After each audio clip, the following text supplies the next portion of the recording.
Greetings, everybody. Okay, so yeah, let's get started. Today we're going to talk about what a deadlock is, and the prerequisites for what a deadlock is what you need to know what a program is, what a process is, and what a thread is. What exactly is a program?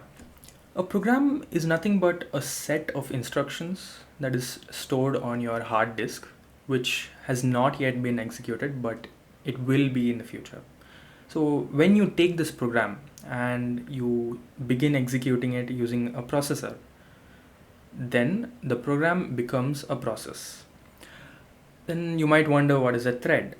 A thread is nothing but a lightweight, smallest unit of a process, and there can be multiple threads in a process. It's used for concepts like multi-threading.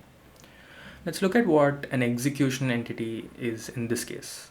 So let's say you have a process and you need to execute that process. You would execute it in your CPU, your processor, right? So in this case, the processor is the execution entity. Okay, now just so I can help you visualize this, so imagine a brainless OS, okay? This OS is really small. It just has one single resource or one single executable entity, and it has just two processes, meaning that it can only run two programs. Okay, this like the CPU is so dumb that it can only execute one process at a time. Like it can't execute two processes as well. Okay, now imagine that you want to open Claude desktop, and you want to open VS Code at the same time. But the CPU is dumb, like the OS is dumb, like it can't execute two programs at a time. So your vibe coding ass is just gonna sit there crying. Now let's get into what a deadlock is, right? First of all, let's look at this really cool image that I made, of course. Um, yeah. So let's look at what we have here. So this is a situation, okay? So in this situation, we have two chefs, okay? Chef 1 and chef 2, right? Each chef wants to prepare two different dishes, okay? They're not the same dishes, they're completely different dishes. All four dishes are different. But the problem here is we have only two stubs, stub 1 and stub 2, okay?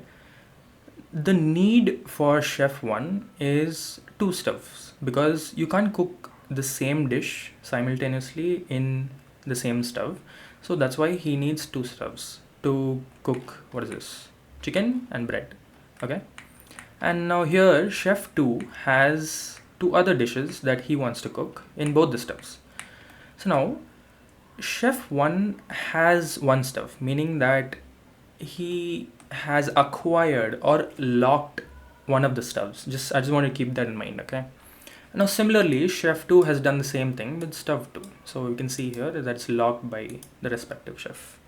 Okay, here is where the problem arises. The previous example that we saw was really simple, opening two applications at once.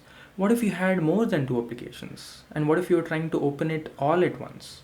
Then this leads to a deadlock situation. So in this case, the chef 1 cannot cook unless chef 2 sacrifices the resource stove. Similarly, it goes the same way for the chef 2.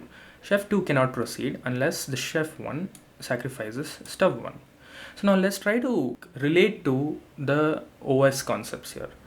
So in this case, I'm sure you would have figured it out by now, but a stub is your execution entity. This is something where you prepare something, like a program executes on the processor, or rather the food is prepared on the stove. And here you have the processes. Let's assume that the chef is the process. So we could redefine what a deadlock situation is in OS terms, right? When two processes are trying to access a shared resource or a resource that is already locked by another process. So this is a deadlock situation. It's easy to find out that there is a deadlock here because clearly and evidently the chefs would stop working, right? But in the case of an OS, it's hard to find out. So we need to have a fixed set of conditions. So a dude named Coffman, he came up with 4 conditions which leads to a deadlock for sure, meaning that if all of these conditions are satisfied, then a deadlock will occur for sure. So now the first condition, I'm just going to type it here. The same situation, right? So you have a chef who has logged the resource stove, right? So now you can only cook one dish at a time, meaning that the chef cannot cook both the dishes on the same stove. This is the concept of mutual exclusion. Okay. Now we have another condition, that is hold and wait. So here we can see that the chef, okay, let's take chef 1. Chef 1 is indeed holding stove 1, and he's also waiting for the resource stove 2. This is a condition called hold and wait, meaning that the resource that a process is holding cannot be released for another process. Okay, if you don't know what preemption is, that's okay. But preemption is nothing but a process that sacrifices a resource so another process with higher priority can use it. So in this case, let's say that the chefs had a really good understanding with each other and one of them is willing to sacrifice the stuff for cooking. That would be called preempting the resource. Okay, but if there is no preemption, let's assume that these chefs are really selfish, right, and they don't want to, and I don't know, they're really hungry or have kids to feed at home, I don't know. So in this case, they would not let the stuff go, they would not let the resource go. So this is no preemption condition.